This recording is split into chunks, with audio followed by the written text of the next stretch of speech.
Hello everyone, ICT virtual classes में आपका बहुत बहुत स्वागत है। तो आप सभी जानते हैं हम पढ़ रहे थे साउंड, और साउंड में कल हमने पढ़ लिया था सोनार के बारे में कि सोनार क्या होता है। तो सोनार बेसिकली क्या होता है? सोनार हमें पता है, sonar sound navigation and ranging होती है। यानी कि हमें क्या करनी है, रेंज निकालनी है, परास निकालनी है कि वो चीज कितनी दूर है। तो हम यहाँ पर सोनार मेथड यूज कर रहे हैं जिसमें हम अल्ट्रासोनिक वेव्स को भेज रहे हैं। यानी कि अल्ट्रासोनिक वेव्स को हम भेजेंगे जिससे कि दिशा पता लगा सके, दूरी पता लगा सके और चाल पता लगा सके उस वस्तु की जो पानी के अंदर है। चाहे वो सी बेड में हो, चाहे वो कोई आइसबर्ग हो, चाहे वो कोई पनडुब्बी हो, चाहे वो कोई कह सकते हो संगन शिप हो, यानी कि डूबा हुआ जहाज हो। पानी के अंदर कोई ना कोई चीज ऐसी हो सकती है जिससे कि जो ऊपर यानी कि पानी के तल पे कोई बॉडी चल रही है उसको कहीं ना कहीं से कोई प्रॉब्लम ना क्रिएट हो जाए। तो उस चीज का पता करने के लिए वी यूज सोनार। सोनार क्या हो गया, फिर से इसकी फुल फॉर्म याद रखेंगे, साउंड नेविगेशन एंड रेंजिंग। ठीक है, ये हम याद रखते हैं। चलिए, तो सोनार से बेसिकली किया क्या जाएगा, सोनार से हम ट्रांसमिट करेंगे साउंड वेव्स को, ध्वनि तरंगों को भेजेंगे। और ध्वनि ध्वनि तरंगों में कौन सी तरंग है, ये हमारे अल्ट्रासोनिक वेव्स है। तो अल्ट्रासोनिक वेव्स को भेजेंगे, अल्ट्रासोनिक वेव्स को भेजेंगे, ये सी बेड से टकराएगी यानी कि समुद्री तट या समुद्री तल से टकरा कर वापस आएगी। वापस आने के बाद यहाँ पर एक डिटेक्टर होगा जो वो तरंगों को डिटेक्ट कर लेगा, बता देगा कि कहाँ से टकरा के ये आई है और उसको डिटेक्ट कर लेगा। डिटेक्टर क्या करेगा, कन्वर्ट करेगा यानी कि परिवर्तन करेगा इन तरंगों को इलेक्ट्रिकल सिग्नल में, वैद्युत सिग्नल में। जो डायरेक्टली क्या हो जाएगी, हम इसको पहचान पाएंगे, इंटरप्रेट कर पाएंगे कि नीचे जो डिस्टेंस है वो कितनी स्पीड में चल रही है, जो भी वस्तु है वो कितनी दूर है, कितनी तेजी से चल रही है और किस डायरेक्शन में जा रही है।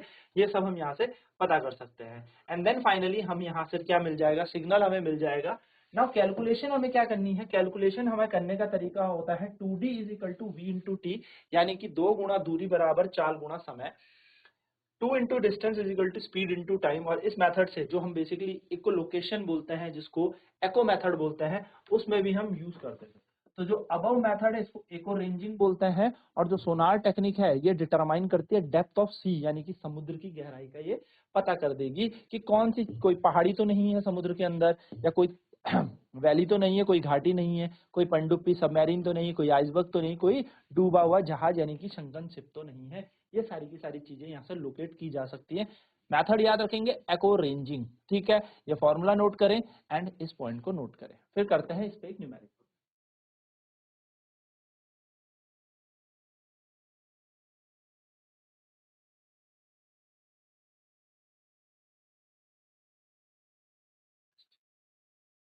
तो यहाँ पर ये याद रखेंगे, ठीक है। तो एको रेंजिंग बोल सकते हो, इको लोकेशन भी हम इसको बोलते हैं कि कैसे हम ट्रेस आउट करेंगे कोई डिस्टेंस ऑब्जेक्ट को जब हमारे पास यहाँ पर कोई भी ऑब्जेक्ट हो, कितनी दूर रखा गया है।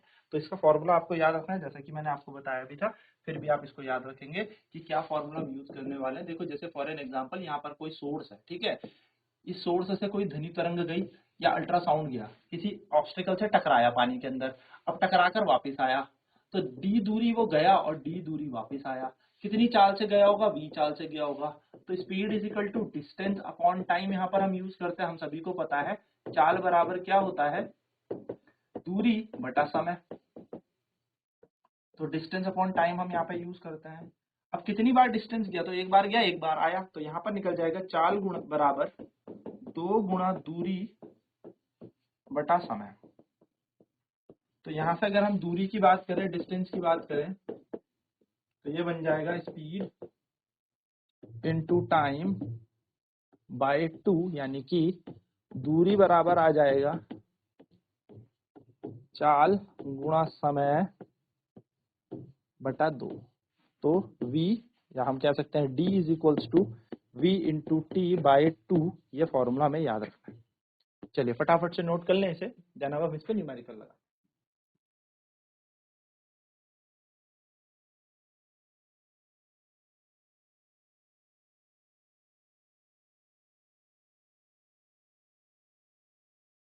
चलिए, तो इस पे आप करते हैं न्यूमेरिकल। एक क्वेश्चन कह रहे हैं हम लोगों का, a ship send an ultrasound that returns from the seabed and is detected after 3.42 seconds. If the speed of ultrasound through seawater is 1531 meter per second, what is the distance of seabed from the ship? क्या कह रहे हैं कि एक ship जो है ultrasound भेजता है एक सीबेड में यानी कि समुद्री तट में, और वो डिटेक्ट होती है 3.42 सेकंड के बाद, यानी कि जब अल्ट्रासाउंड गया टकरा कर आया होगा तभी तो डिटेक्ट हुई होगी ना। डिटेक्ट करने के लिए ऐसा तो है नहीं कि नीचे कुछ होगा, जमीन में मतलब समुद्री तट पे टकराया, अभी तो डिटेक्ट हुआ नहीं, टकराने के बाद वापस आया, अब डिटेक्ट हुआ कि इतनी देर बाद ये डिटेक्ट हुआ है। ठीक है, नेक्स्ट वो कह रहा है if the speed of ultrasound wave through a sea water is 1531 meter per second, what is the distance of seabed from the ship. तो वो कह रहा है कितनी दूर हमारा ये सीबेड होगा, यानी कि समुद्री तल होगा इस जहाज से। तो चलिए पहले इस क्वेश्चन को नोट डाउन कर लेते हैं। तो क्वेश्चन हमारा क्या कह रहा है कि एक जहाज है,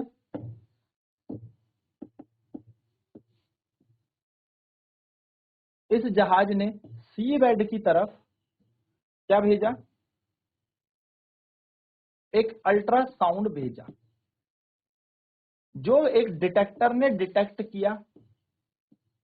कितने समय के बाद, कितना टाइम लगा डिटेक्शन में, समय लगा 3.42 सेकंड। ना उसने कहा कि जो यहां पर स्पीड है इस अल्ट्रासाउंड की, यानी कि चाल है इस अल्ट्रासाउंड की, वो कितनी है। तो वो है हमारे पास 1531 मीटर पर सेकंड। तो 1531 मीटर पर सेकंड की चाल से ये गया। ठीक है, सिंपल सी बात। अब क्या किया जाए, अब देखो हमें पता है स्पीड, हमें क्या निकालनी है, दूरी निकालनी है, कितनी दूर है ये, डिस्टेंस हमें निकालना है, हमें ये दूरी कैलकुलेट करनी है। तो हमें पता है distance is equals to speed into time divided by 2। यही फॉर्मूला हमने पढ़ा था कि d equals to V into T by 2। Distance क्या होता है, वैसे दूरी होता है चाल गुणा समय, लेकिन यहाँ पर दो बार दूरियां, एक बार जाने का एक बार आने का हुआ है, तो हमारे पास यहाँ पर फॉर्मूला बन गया दूरी बराबर चाल गुणा समय बटा 2, d बराबर v इंटू टी बाय 2। बस अब फॉर्मूला हमारे पास है, वैल्यू को यहाँ पर पुट कर दें। तो d इक्वल टू वी है 1531 इंटू टी है 3.42 होल डिवाइडेड बाय आ जाएगा यहाँ पर 2। पॉइंट हटाएं, 2 जीरो लगा दें, 2 एकम 2, 2 एकम 2, 2 सते 14, 2 एकम 2। तो d बराबर आ जाएगा 1531 इंटू 171 डिवाइडेड बाय 100। 1531 को अब गुणा कर लेते हैं 171 से। 1 1 जा 1, 1 3 जा 3, 1 5 जा 5, 1 1 जा 1, 7 एकम 7, 7 1 जा 7, 7 3 जा 21, 21 का 1 कैरी 2, 7 5 जा 35 प्लस 2 37 कैरी 3, 7 1 जा 7 प्लस 3 10। फिर से हमारे पास आ जाएगा 1 3 5 1, जोड़ लें इसे, 7 और 3 10, 5 6 7 8, 7 1 3 10 और 1 11, 5 और 1 6 और 2। तो हमारा यहाँ पर बन जाएगा 26 1 0 इतना डिवाइडेड बाय 100, है ना। 26 18 01 यानी कि 261806, और जब इसे हम 100 से डिवाइड देंगे तो ये बन जाएगा 2618.01। नियरली 2618 मीटर की दूरी पर है ये सी बेड। चलिए फटाफट नोट कर ले।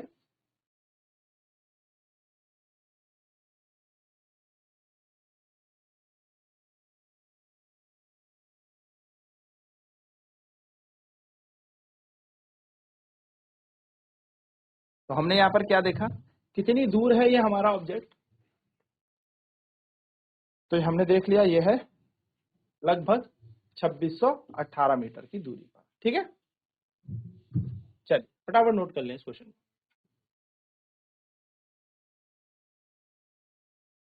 तो हम यहाँ पे इसको कैलकुलेट करेंगे तो ये आ जाएगा हमारा 2618 मीटर, जिसको नियरली हम 2.62 किलोमीटर भी कह सकते हैं। किलोमीटर के लिए क्या करेंगे, इसे भाग दे देंगे 1000 से, 1000 से इसको भाग दे देंगे तो ये किलोमीटर में परिवर्तित हो जाएगा। सिंपल सा, ये ज्यादा इसमें टफ नहीं है। मल्टीप्लाई बड़ी इंपॉर्टेंट है भाई, ये वाली चीज, इसीलिए मैं इसको मिटा नहीं रहा हूँ। ये मल्टीप्लाई भी लिखेंगे आप अपनी कॉपी में, ठीक है, क्योंकि मल्टीप्लाई में भी बच्चे बहुत गड़बड़ कर जाते हैं कि 1531 गुणा 171 कैसे होगा सर, ठीक है, तो ये गुणा करना भी आपको आना चाहिए। तो ये बनेगा 261801, जब 100 से डिवाइड करेंगे तो बन जाएगा हमारा 2618.01।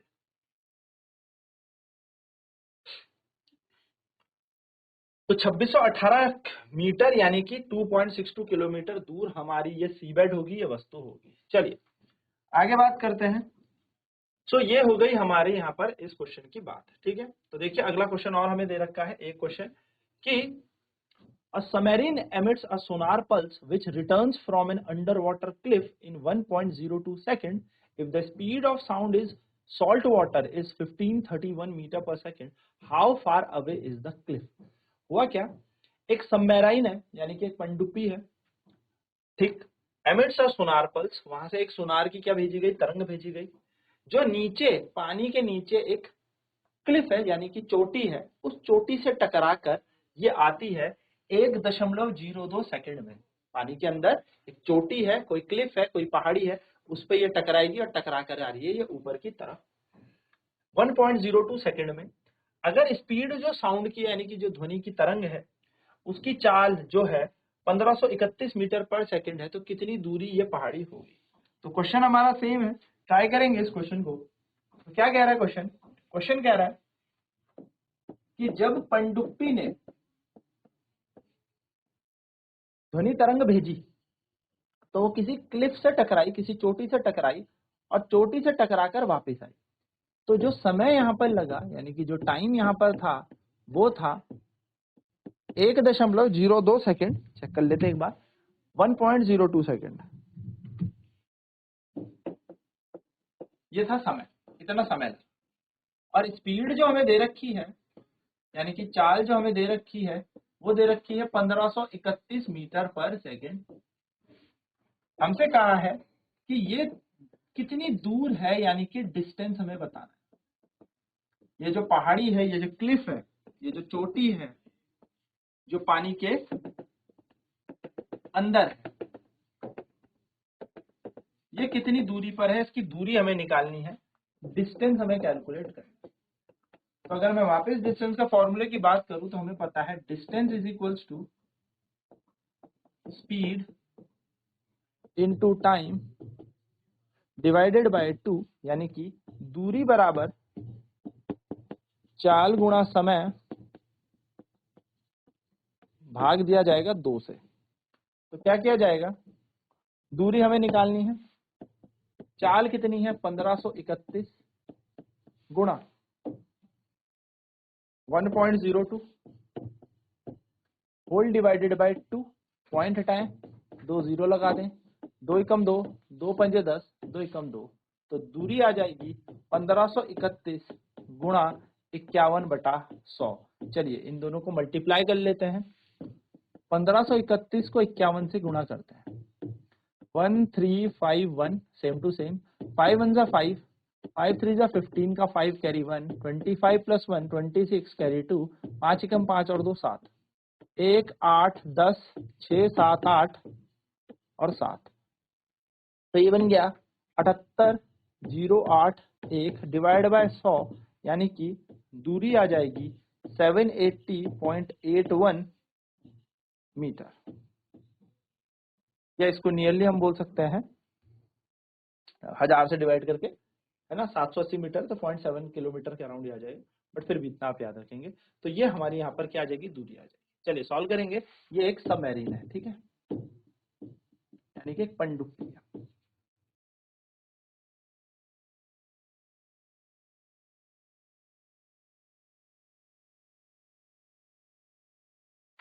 तो सिंपल सा फॉर्मूला लगाना है, distance is equal to speed into time by 2, यानी कि d is equal to v into T by 2, यही हमने फॉर्मूला पढ़ा था। d की जगह d, स्पीड की जगह स्पीड, टाइम की जगह टाइम, डिवाइड करेंगे 2 से, हमारा आंसर बन जाएगा ये। लिखना अलॉन्ग विद ये भी है, लमसम कितना होता है ये 0.7 किलोमीटर के हेरफेर में ये हमारे पास है। किलोमीटर में निकालोगे तो किलोमीटर के लिए डिवाइड बाय 1000 हम इसे करेंगे। ठीक है, चलिए एक ऐसा ही क्वेश्चन और देते हैं।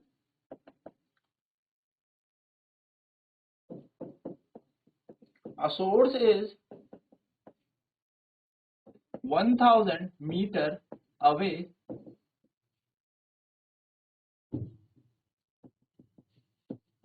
from a cliff. If it takes 5 seconds to reach the source after reflection from the cliff,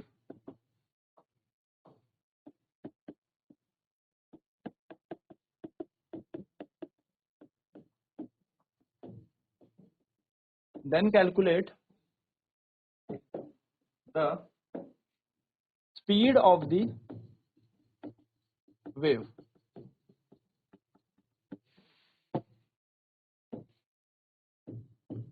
एक पहाड़ी 1000 मीटर की दूरी पर है एक स्रोत से। यदि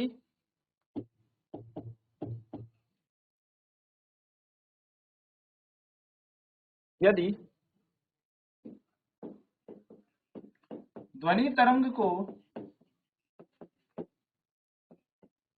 वापस टकरा कर आने पे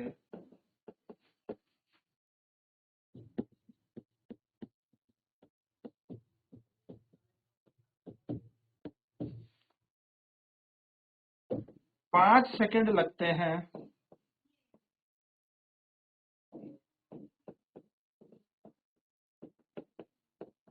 तो ध्वनि तरंग की चाल क्या होगी। बहुत आसान क्वेश्चन है, जल्दी से करें।